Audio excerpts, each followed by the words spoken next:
Villa Norte, Naimba Garabi, kanya amin ako. Tayong gabi kaninyong tanan. Assalamualaikum warahmatullahi ta'ala wabarakatuh sa inyong lahat. Unang-una, magpapasalamat po ako sa isang maginoong kasama. Pag tinawag natin na Ginoo ang isang tao, huwag natin kalilimutan.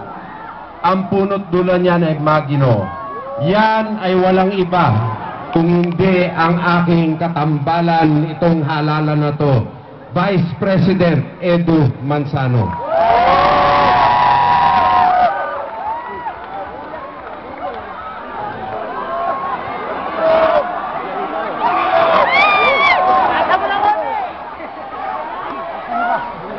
Wala pong kasing Ginoong makakasama ang isang tao sa mahabang lakbayin kung hindi ang aking Vice President Edu Manzano. Palakpakan natin.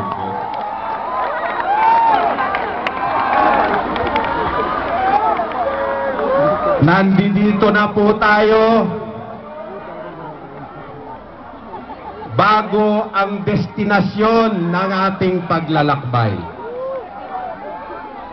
Ang ating paglalakbay ay isang makasaysayang paglalakbay. Paglalakbay ng pagbibigay at paglalaban ng pagbibigay ng isang magandang kinabukasan sa ating bansa.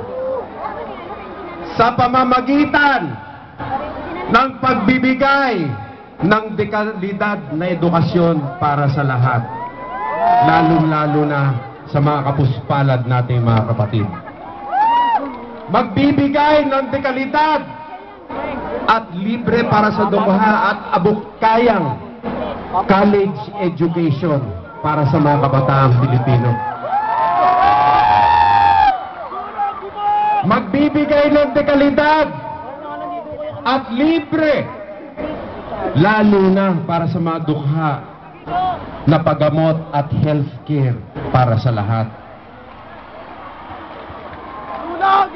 Bibigyan dangal ang ating mga magsasaka at mangingisda upang sa ganon mapakain natin ang ating mga kababayan sa ilalim ng isang matatag na plataporma ng food security. At ang yayaman ay ang ating mga magsasaka, hindi ang madayuhan kung saan tayo buibili ng ating kakainin sa araw-araw.